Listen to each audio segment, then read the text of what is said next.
Hello विद्यार्थियों, मैं शुभम कुमार स्वागत करता हूं आप सभी का टेक्निकल क्लासेस के इस ऑनलाइन प्लेटफॉर्म पे। स्टूडेंट, आप सभी ने थर्ड सेमेस्टर की परीक्षा सफलतापूर्वक पास कर ली है और अब आप फोर्थ सेमेस्टर के डिप्लोमा कोर्स में आ चुके हैं।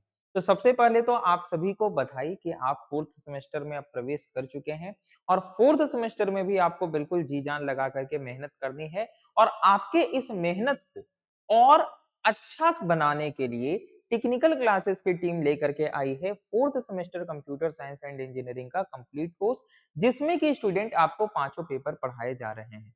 उन पांचों पेपर में स्टूडेंट एक पेपर आपका कंप्यूटर ग्राफिक्स है, जो बच्चों को सबसे हार्ड पेपर लगता है और मैं बोलता हूं कि कंप्यूटर ग्राफिक्स सबसे आसान पेपर है। अगर आप फोर्थ सेमेस्टर की बात करें तो 5 पेपर पढ़ने हैं। डेटा स्ट्रक्चर है, डीबीएमएस है, ऑपरेटिंग सिस्टम है, पाइथन है और कंप्यूटर ग्राफिक्स। तो सबसे जो इजीएस्ट पेपर है ना, जिसमें आसानी से स्कोर किया जा सकता है, वो है आपका कंप्यूटर ग्राफिक्स। इसमें पढ़ना क्या है सर? तो कुछ नहीं है। इसमें हमें कंप्यूटर ग्राफिक्स के बारे में जानना है, अलग-अलग एल्गोरिदम्स, अलग-अलग टेक्निक्स पढ़ने हैं, जिससे हम कंप्यूटर पे ड्राइंग कर सकते हैं। तो अगर आपका मैथमेटिक्स अच्छा है, तो आपको ये सब्जेक्ट हलवा लगने वाला है। अगर अच्छा नहीं भी है, तो कोई समस्या नहीं है, आपको इस तरीके से पढ़ाया जाएगा कि आपको बिल्कुल सारे कॉन्सेप्ट्स ईज़ी लगेंगे। तो हम लोग स्टूडेंट आज डिस्कस करने वाले हैं एसबीटी बिहार के ऑफिशियल सिलेबस को, जो कि आपको फोर्थ सेमेस्टर डिप्लोमा इंजीनियरिंग में पढ़ने के लिए दिया गया है। तो एज यूजुअल हम किसी भी सब्जेक्ट को जब पढ़ते हैं तो सबसे पहला हमारा यूनिट होता है इंट्रोडक्शन। तो यहाँ भी हमें पढ़ना है इंट्रोडक्शन। हम जानेंगे सीजी कंप्यूटर ग्राफिक्स होता क्या है। तो कंप्यूटर का मतलब तो हम जानते हैं सर, और ग्राफिक्स का मतलब भी मोटा मोटी जानते ही हैं, है ना? तो कंप्यूटर ग्राफिक्स का मतलब क्या हुआ कि कंप्यूटर की सहायता से ग्राफ को ड्रॉ करना, मतलब कंप्यूटर पे ही ड्रॉ करना। तो इसी को हम कंप्यूटर ग्राफिक्स बोलते हैं। बहुत ही ब्रीफ में मैंने बोला है, डिटेल में हम लोग समझेंगे अपने फर्स्ट लाइव क्लास में कि आखिर कंप्यूटर ग्राफिक्स होता क्या है। तो हमें फर्स्ट यूनिट में यही पढ़ना है कंप्यूटर ग्राफिक्स क्या है, इसके कैरेक्टरिस्टिक्स क्या होते हैं, हम किस क्लासिफाई कर सकते हैं कंप्यूटर ग्राफिक्स को अलग-अलग टाइप्स में, वो हम यहाँ पे देखेंगे। कंप्यूटर ग्राफिक्स के क्या-क्या एप्लीकेशन है, तो वेरियस फील्ड में इसके एप्लीकेशन है, बहुत जगह पे एप्लीकेशन है। लाइक हम स्टूडेंट पेंटिंग में, साइंटिफिक विजुअलाइजेशन में, इमेज प्रोसेसिंग में, इवन हम कैड में, है ना, कंप्यूटर एडेड डिजाइन में, मैकेनिकल वाले समझ रहे होंगे। आप लोग तो खैर कंप्यूटर साइंस वाले हैं, आप लोग भी कैड के बारे में थोड़ा बहुत जानते होंगे। तो कंप्यूटर एडेड डिजाइन में इन सभी में स्टूडेंट कंप्यूटर ग्राफिक्स का यूज किया जाता है।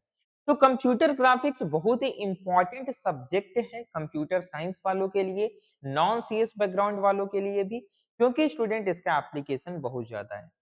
सेकेंड यूनिट में हमें यहाँ पे पढ़ना है डिस्प्ले डिवाइसेस के बारे में। डिस्प्ले डिवाइसेस अर्थात वैसे डिवाइसेस जिसमें हमें ग्राफिक्स डिस्प्ले होता है।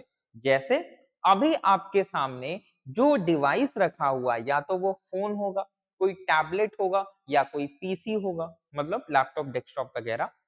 तो वो एक डिस्प्ले डिवाइस है, क्योंकि मैं आपको उसमें डिस्प्ले हो रहा हूं, दिख रहा हूं, आप देख रहे हैं। तो ये जो डिस्प्ले डिवाइस है, ये आखिर होता क्या है और इसका जो वर्किंग मैकेनिज्म है, हम इसको समझेंगे। हम पुराने वाले सीआरटी मॉनिटर को समझेंगे, जो कि सीआरटी मॉनिटर लंबा वाला जो आता था, वो देखेंगे। सीआरटी में स्टूडेंट हम, सॉरी, उसके वर्किंग मैकेनिज्म को समझेंगे, क्योंकि वर्किंग मैकेनिज्म एग्जाम में पूछा जाता है। फिर हम प्लाज्मा को समझेंगे, फ्लैट पैनल डिस्प्ले जो आने लगे, लाइक आपका एलसीडी हो गया, एलसीडी के बाद आपका एलईडी आया, फ्लैट पैनल डिवाइस, उनको हम लोग समझेंगे। यहाँ पे जो एक क्वेश्चन आपसे बार बार पूछा जाता है एग्जामिनेशन में, वो है difference between random scan and raster scan.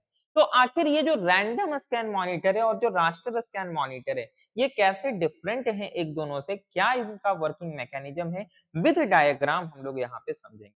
तो ये हमारा यूनिट नंबर 2 होने वाला है। इसके बाद मूव करते हैं यूनिट नंबर 3 की ओर। यूनिट नंबर 3 में हमें पढ़ना है 2D ड्राइंग ज्योमेट्री। अब 2D का अर्थ क्या हुआ? Two dimensional. यानी कि हम यहाँ पे समझेंगे कि जो हमारा कंप्यूटर है ना, ये कंप्यूटर कैसे टू डायमेंशनल ऑब्जेक्ट को ड्रॉ करता है। मान लिया जाए अगर इसे कोई लाइन ड्रॉ करना है इस प्रकार से, तो ये तो मैंने ना ड्रॉ कर दिया, लेकिन अगर कंप्यूटर को ड्रॉ करना है तो ये कंप्यूटर किस प्रकार से किसी लाइन को ड्रॉ करेगा।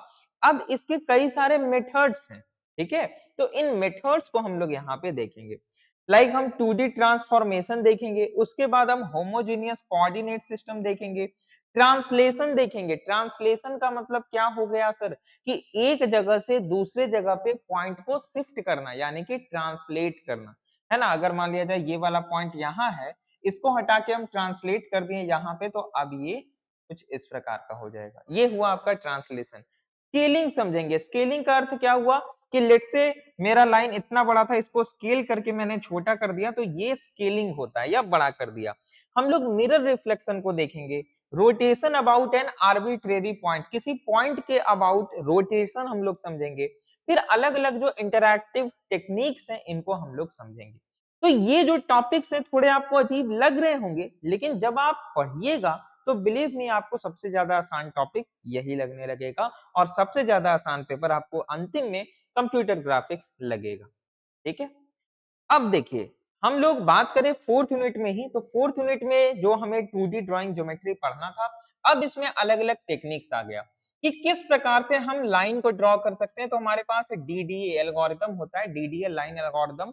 डायरेक्ट एग्जाम में क्वेश्चन आ जाता है कि डीडीए लाइन एल्गोरिथम के स्टेप्स को लिखिए, तो वहां पे आपको स्टेप्स लिखने होंगे, या आपको पॉइंट दे दिया जाएगा और by using DDA line algorithm आपको उस लाइन को ड्रॉ करना होगा, या आपको कोऑर्डिनेट्स बताने होंगे, तो वहां पे आप बताइएगा किस प्रकार से हम डीडीए की सहायता से सर्किल को ड्रॉ कर सकते हैं। ये दोनों अलग अलग एल्गोरिथम है ना, डीडीए लाइन एल्गोरिथम अलग है, डीडीए सर्कल एल्गोरिथम अलग है।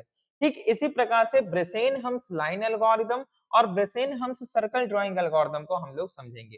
फिर देखेंगे कैसे हम इलिप्स को जनरेट कर सकते हैं, कर्व ड्राइंग देखेंगे, और ये जो जितने भी आपको दिख रहा है ना, Bezier curve, B spline curve, इन सभी को हम बारी बारी से समझेंगे। तो बहुत ही आसान है। कंप्यूटर ग्राफिक्स में सीधी सी बात है कि कंप्यूटर में जो ग्राफिक्स बनता है ना, चाहे वह 2 डायमेंशनल हो या 3 डायमेंशनल हो, उसकी जो प्रक्रिया है, उसके जो टेक्निक्स है, उन टेक्निक्स को हमें समझना है, और उन टेक्निक्स की सहायता से न्यूमेरिकल को भी सॉल्व करना है, और थ्योरी भी हमें पढ़ना है। यूनिट नंबर 5 में हम पढ़ेंगे window port and view port. अब देखिए, ये भी टर्म आपको नया लग रहा होगा, कोई समस्या नहीं है। विंडो पोर्ट बेसिकली क्या होता है, व्यू पोर्ट क्या होता है, हम देखेंगे कि एक व्यू पॉइंट से, यानी कि कोई फिगर है हमारे पास, और बाहर के व्यू पॉइंट से उस फिगर का डायग्राम। नहीं समझ में आ रहा है ना, कोई बात नहीं है, जब आपको पढ़ाया जाएगा तो आपको बहुत अच्छे तरीके से यहाँ पे समझ में आएगा। यहाँ पे भी हमें कुछ एल्गोरिदम पढ़ने हैं, लाइक हमें यहाँ पे सुदरलैंड कोहेन एल्गोरिदम पढ़ना है, mid point sub division algorithm पढ़ना है, पॉलीगन का क्लिपिंग पढ़ना है, सुदरलैंड हॉटजमैन एल्गोरिदम पढ़ना है।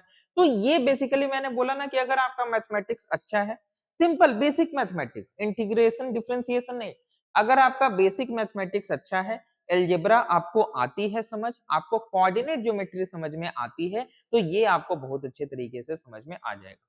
और अगर नहीं आती है तो टेक्निकल क्लासेस के एप्लीकेशन पे जाइए, वहां पे रोशन सर ने पढ़ाया हुआ है कोऑर्डिनेट ज्योमेट्री, रोशन सर ने पढ़ाया हुआ है, तो आप वहां पे जाकर के उन वीडियो को देख सकते हैं, अलजेब्रा वगैरह को। ठीक है? अब आगे नेक्स्ट यूनिट में स्टूडेंट, यूनिट नंबर 6 में आ जाता है 3D ग्राफिक्स। तो 3D ग्राफिक्स में हमें पढ़ना है कि किस प्रकार से ट्रांसफॉर्मेशन होता है, लाइक हमें देखना है ट्रांसफॉर्मेशन मैट्रिसेस, ट्रांसलेशन का, स्केलिंग का, रोटेशन का। एक और बात, अगर आपने जो फर्स्ट ईयर में पढ़ा था इंजीनियरिंग मैथमेटिक्स उसे भूल चुके हैं, तो फिर वही काम टेक्निकल क्लासेस के यूट्यूब चैनल पे जाइए। यूट्यूब चैनल पे भी रोशन सर ने ब्रह्मास्त्र ले रखा है, सर्च कीजिए मैट्रिक्स, और वहां पे जाकर के सर का पूरा वीडियो देख लीजिए, 2-3 घंटे का होगा आई थिंक। तो उसके बाद मैट्रिक्स आपका क्लियर हो जाएगा, आपको ये सारी चीजें समझ में आने लगेंगी। यहाँ पे हम लोग स्टूडेंट 3D ग्राफिक्स को समझने वाले हैं। नेक्स्ट जो यूनिट नंबर 7 है वो है हमारा एनिमेशन। तो एनिमेशन के बारे में आप सभी लोग परिचित हैं, आजकल एनिमेटेड मूवी आप लोग देखते हैं स्टूडेंट, है ना? तो ये जो एनिमेशन है, ये किस प्रकार से कंप्यूटर में क्रिएट होता है, जो लोगो वगैरह होता है वो कैसे क्रिएट होता है, एनिमेशन के अलग अलग टाइप्स हम देखेंगे, ट्विकिंग क्या होता है, मॉर्फिंग क्या होता है। आजकल देखते हैं कि कई सारा ऐप आ गया है जो कि बच्चा के फोटो को है ना, उस धीरे धीरे धीरे धीरे धीरे धीरे बूढ़ा बना दे रहा है, तो वो जो मॉर्फिंग हो रहा है ना, ये मॉर्फिंग आखिर है क्या? इसको समझेंगे विथ एग्जांपल, विथ डायग्राम हम लोग समझेंगे। तो ये आपका स्टूडेंट टोटल 7 यूनिट है। बात यहाँ पे रही रेफरेंस बुक की, तो बुक की ऑब्वियसली आवश्यकता है नहीं क्योंकि यहाँ पे आपको जो पढ़ाया जाएगा वो इनफ है पढ़ने के लिए, एग्जाम पास करने के लिए और किसी भी टाइप के न्यूमेरिकल को सॉल्व करने के लिए। यहाँ पे आपको फुल जितना भी सिलेबस है विथ न्यूमेरिकल, विथ कॉन्सेप्ट पढ़ाया जाएगा। ये पूरा पेपर, पूरे टॉपिक को मैं आपको पढ़ाने वाला हूँ और अपने नेक्स्ट लाइव क्लास में हम लोग जानेंगे सबसे पहले इंट्रोडक्शन टू कंप्यूटर ग्राफिक्स। तो स्टूडेंट अगर आपने अभी तक कोर्स ज्वाइन नहीं किया है तो गूगल प्ले स्टोर पे जाकर के टेक्निकल क्लासेस के आपको इंस्टॉल करना है और वहां पे 4th सेमेस्टर कंप्यूटर साइंस के बैच को ज्वाइन कर लेना है। अगर किसी भी प्रकार की समस्या हो तो स्क्रीन पे जो कॉन्टैक्ट नंबर दिया गया है, उस पे आप कॉल कर सकते हैं। मिलते हैं हम लोग अपने नेक्स्ट लाइव क्लास में। धन्यवाद।